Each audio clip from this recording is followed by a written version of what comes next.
Hello everybody, my name is Ivanithos, and welcome back to Warframe in a Nutshell. Today we're talking about Khora.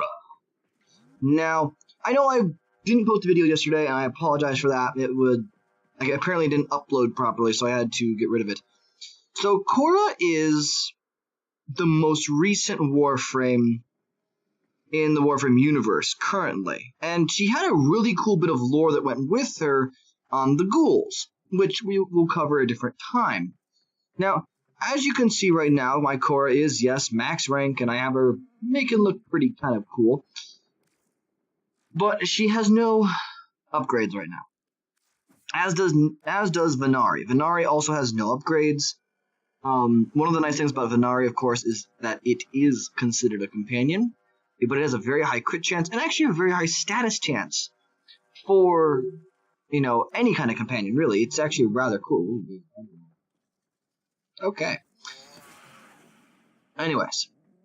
So, Khora's abilities are, I wouldn't say amazing, but they're interesting. So we're going to go back down to level 30 enemies.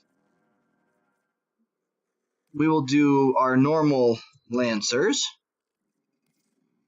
We'll do our 6 of them for fun. Pause their AI, simulate. There we go. Ooh. What just happened there? Oh, right. Thing is doing weird stuff. Okay. So we're gonna turn that off there. There's a thing in the background that was causing some problems. Okay. So, Khora's abilities are a little bit interesting. So her first ability here, and you can read all of them as you want.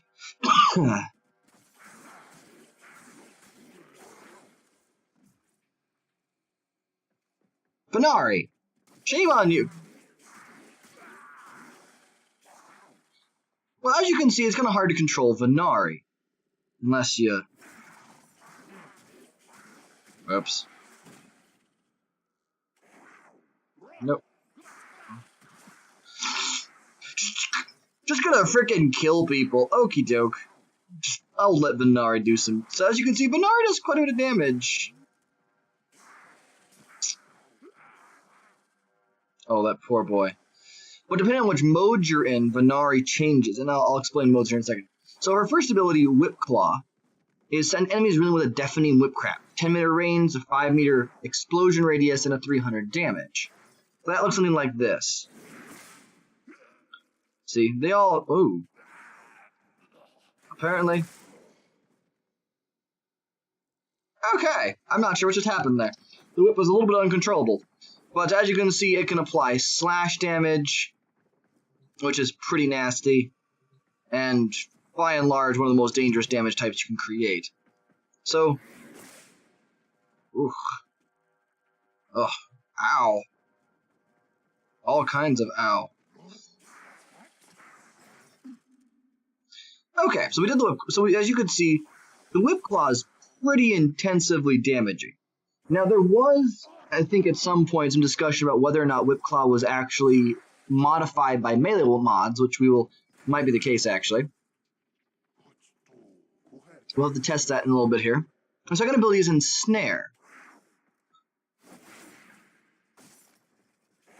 As you can see, Ensnare is kind of a cool skill.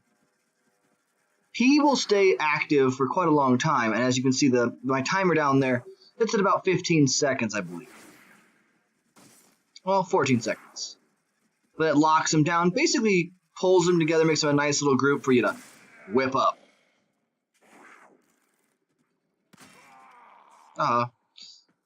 So, kind of a good synergy between those two skills. Oh, not what I wanted to do. Let me back up. Alright, there we go. We'll simulate them again, because they're test dummies, and why not? So the third ability, we'll look again here at Ensnare. So it has a range of 30 meters. The range for its grab, or its radius for its grab, is 10 meters from the initial target. Its duration is 15 seconds, and its propagation delay is half a second. So basically, every half a second, it will propagate and grab more enemies. That's how it works. The third ability is Command Venari. So basically, you can hold the cycle between attack, protect, and heal. If Venari is killed, now her passive makes Venari reappear after a short time. But using this ability makes Venari instantly revive. Now, there's the respawn timer. I believe that affects her passive. So the respawn timer tells you how long it takes for Venari normally to respawn. Otherwise, you can just activate it to consume energy, and it will bring Venari back. Or maybe that's perhaps the amount of time that you can reactivate the ability. Who knows? I really wasn't sure. The speed multiplier, I'm also not too intensely sure. I'm guessing it's how the speed of how Venari actually moves and how quickly.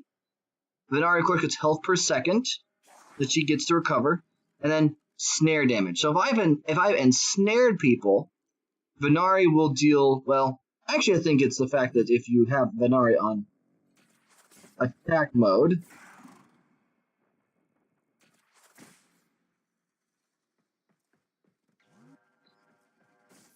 so it'll do that. Just how Venari was just absolutely wrecking people.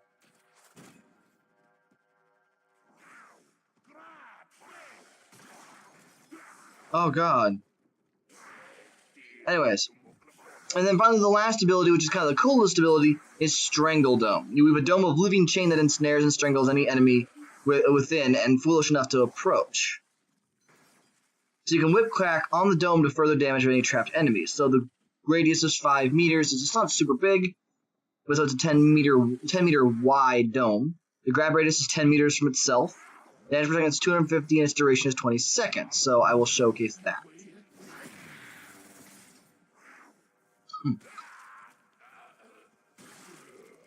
Oof. That is dangerous. As you can see, when I hit the spots, they radiate and create like a wave effect. That's how you know you're actually hitting the dang dome, which is a little hard to see sometimes. Your energy is kind of funky, or if you, if you are in a very, very aggressive mission. So we're going to pump up the enemies here, just because it seems like they're really not a challenge. And to be fair, to get Khora, you need to be able to do the Sanctuary Onslaught. There we go.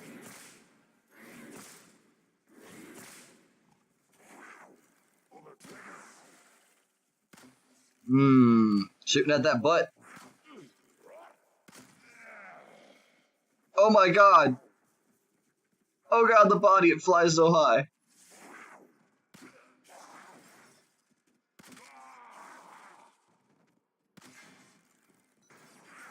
Ooh. Oh, an orange. Cool. Oh, come on. Where do they go? Where do you go, Mr. Lancer? I know those guys just ragdoll, for infinity, but where do you go?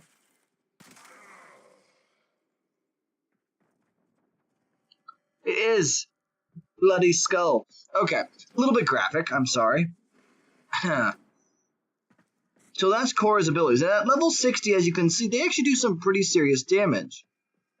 Now, one of the other secret passives of Khora is this 15% up there that you saw in the top corner here. And 15% is how much her damage is increased if you have a companion. So if you had pulled out Nox, for example,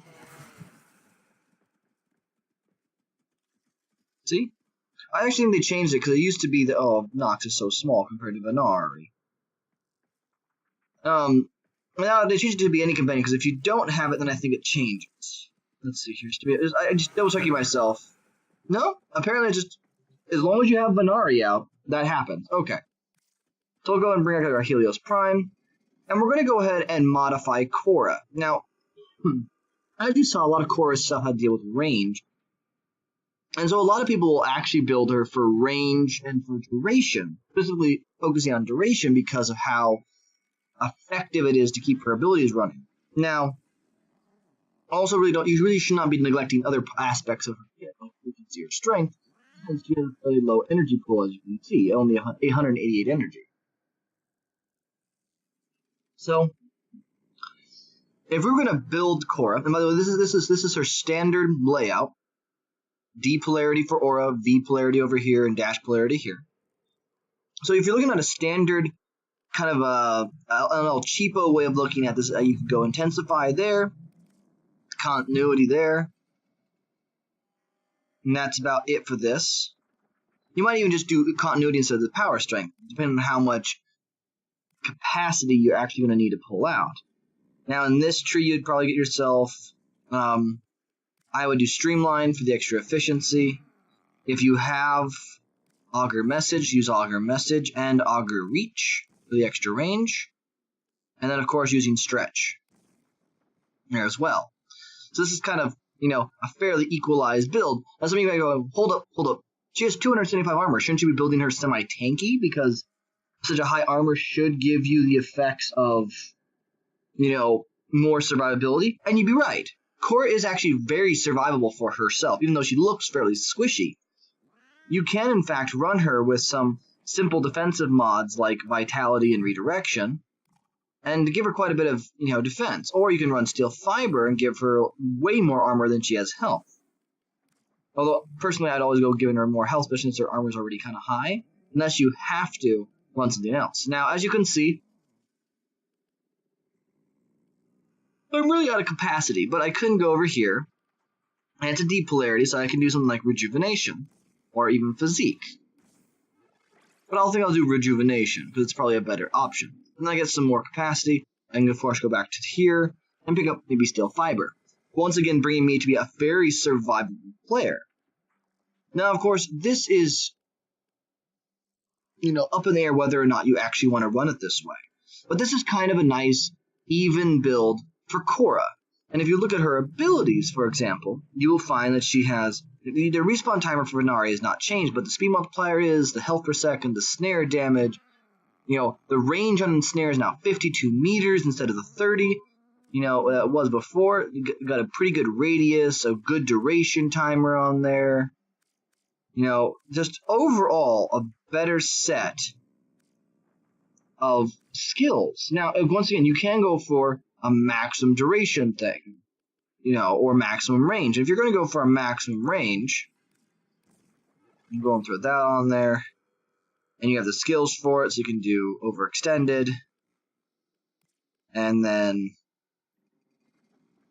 Stretch. Augur Reach. And the last one, which is, of course, Cunning Drift. At 280% range, your abilities are going to look a little bit different. You get 28 meter range and a 10 meter radius, and 80 meter range for ensnare and a 28 meter radius. So that's a pretty big increase. And then your radius for your Strangle Dome gets quite large as well, because you got 28 meters and a grab rate of like 30 or 40 some, 50 some, it's 56. So it's a huge change to Strangle Dome. But really, if you notice, you lose out on at least a few reds per area. Now, if you keep on going and just say, okay, well, I'm gonna do pure duration now. So, prime continuity if you have that, constitution if you have that, running yourself for the Augur Message, and I think that's all the ones I have for this, unless I want to reduce my efficiency. No, never mind, it decreases range. So that's the minimum. This is the maximum I can do with this setup without greatly impacting something else. And so you might throw on Prime Flow, for example, to give her more energy. So this would give her, a fairly good 30-second snare duration and a 40-second Strangle Dome duration. So really good. Wow, his butt is huge. But really, is this worth the loss of...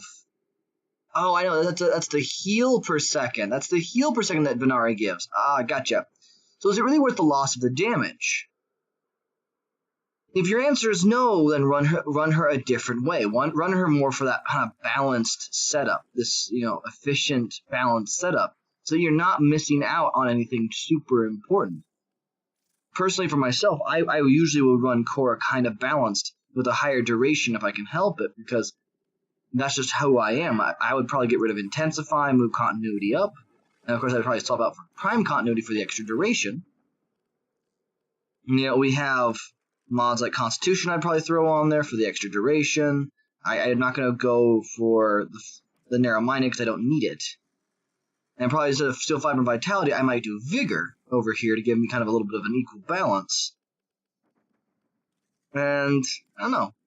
Maybe I would do Hunter Adrenaline, considering how kind of tanky she is. I might throw Hunter Adrenaline or Rage on there to kind of give her a little bit something more. And who knows, maybe I'd throw on Cunning Drift instead to give me a little bit more range.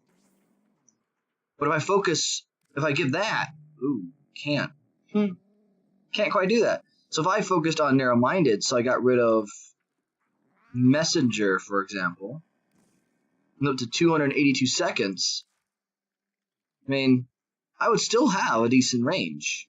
And I would now have, look at that, 42-second duration on that and almost a 60-second duration on my Strangledome. That's pretty damn impressive. That's a pretty damn impressive timer.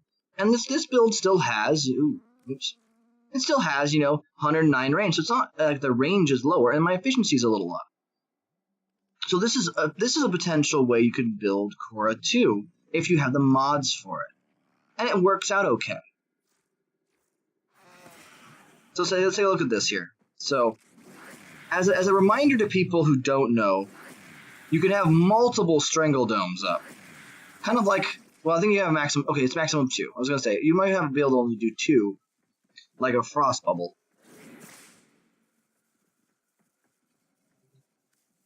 Alright, so let's do these level 60 Lancers.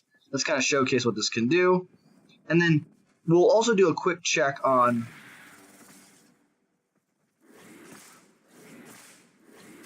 hit 1 and they all take damage. Look at that. Boom. There it is. So, as you can see, the Strangledomes are incredibly useful for all kinds of things. So realistically, if you're going to run Khora, most people will run Khora for, of course, her Strangledome, and they might run her for, her Ensnare. She's more of a support character than she is anything else. They're already taking damage.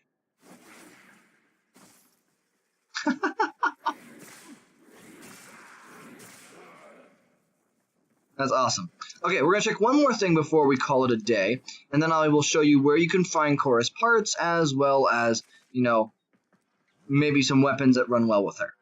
So the next thing I'm going to do, I'm going to take and I'm going to remove my mods for this, and see if that really changes her Whip Claw. Because everyone knows, if you're gonna showcase abilities, you got to make sure that they're on a level playing field. Especially if you're going to be changing the mods a bit, so that people can know. So, the answer is yes. The mods on your melee weapon do indeed affect how Whip Claw works. So I'd assume that most people would run Khora with high damage mods and slash and things like that.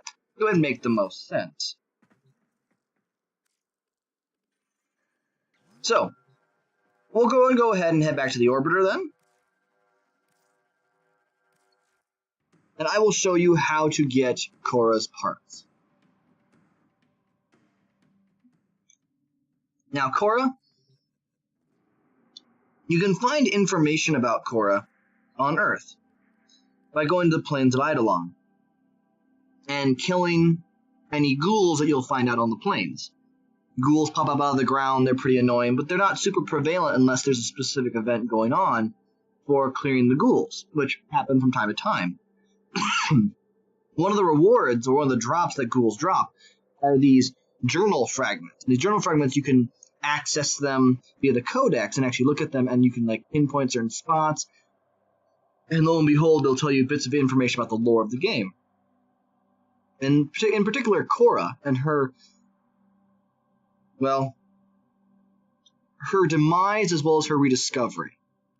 So it's kind of a cool little way of figuring out her lore, but you get her parts from this Sanctuary Onslaught or Elite Sanctuary Onslaught. And now, to kind of point you in the right direction here, they don't drop very often. They are extremely rare parts. She is hard to farm for. You can start farming for her once you hit level 30 with any frame, because both Sanctuary Onslaught, I believe you can be any level. The being level 30 is rank 30 on your frame is pretty handy. And of course, knowing how to use her is even better. Elite Sanctuary Onslaught, it has to be a rank 30 frame, but it doesn't have to be rank 30 weapons. Once again, I've done both of these quite numerously, and I only got like one part of Khora. And then Khora also requires Kavat DNA. Kavat DNA is over here. You find them in any one of the derelict missions. And the different kinds of Kavats they already have will also be present on the derelicts. And you have to scan them manually with a scanner. Otherwise, you will not get DNA fragments from them. Helios will only scan them until you have them filled out in your codex, which is roughly 10 scans. So guess what? You get one kitty out of it. And Khora needs, I believe, like 8 to 12 DNA fragments for her. So you're going to have to go run this a few times with some stealth frames and run around with your scanners and scan stuff. So most people go with the exterminate, or they'll go with the capture. Something that's going to be easy, something they can do quick, something that they can get out with, and something they can run around and find the cats with. So Khora is a little bit trickier to farm. She's a little trickier to get. And at current, I do not believe she has any augments for herself. What are you curious about? Yeah, no, she definitely does not. So yeah, Khora has no augments for her skills as far as yeah. So thank you everybody so much for watching. If you've liked this brief look at Khora, I know some of you people out there are going, I'm a Khora main, you didn't touch on this, or this. I'm sorry. I'm not a big fan of Khora for playing. She is not my favorite frame. It's not my least favorite frame. I like her. She's kind of fun. But Gara is my fan. In the end, all other frames to me, they're fun and they're interesting, and I might play them more as if their reworks come out or changes happen to them to kind of showcase what they can do. That's about it for me. So if you liked the video and its basic little steps for you, as well as the economy build that I kind of showed off, feel free to like, leave a comment down in the comment section, subscribe if you want to see more of these videos. Otherwise, if you don't like it, leave me a comment as well. Let me know if there's something I could have improved, some information that the watchers should know about Khora. But if you're just going to throw flame at me, I'm probably going to delete your comment. These are educational tutorial videos. These are not about, telling me how I messed up with my education. I appreciate people trying to fill in the blanks, what I missed or failed to include. That's great. Telling me where I should improve on certain things, that's fine. But being just vulgar for the sake of vulgar, I'm not going to stand by it. So until next time, everybody, I hope you've enjoyed watching this episode of Warframe in a nutshell. And until next time, I hope we'll see you guys all in my next video. Bye, everybody.